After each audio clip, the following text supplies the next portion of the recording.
Thank you for joining me for another midweek message. Today I want to focus our attention on Isaiah 58 in the context of the final events on planet Earth, ushering in the second return of Jesus. Now here we read about a call to God's faithful watchmen to lift up their voice like a trumpet, call the attention of God's people to what has been separating them from Him and His blessings. Isaiah then draws our attention to something we haven't focused on, that is fasting. Now, I want to ask you, what Jewish feast is the only one where they were commanded to fast? Yes, the Day of Atonement, Yom Kippur. Isaiah further reinforces this because he talks about his people afflicting their souls. And this is a phrase that is used almost entirely in reference to the Day of Atonement language. The Jewish understanding of Yom Kippur was that it was symbolic of God's final judgment at the end of the world.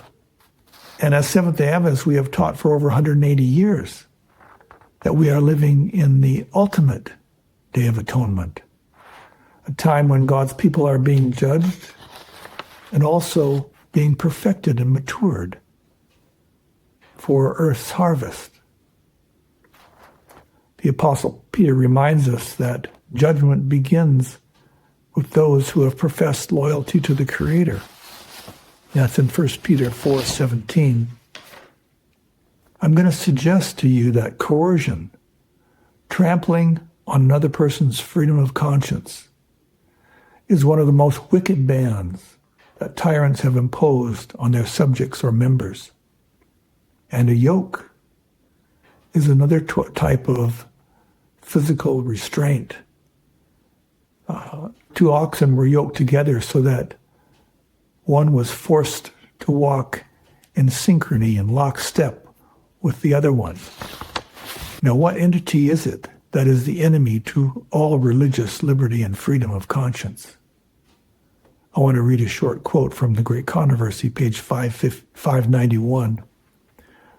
God never forces the will or the conscience, but Satan's constant resort to gain control of those whom he cannot otherwise seduce is compulsion by cruelty, through fear or force, mandates.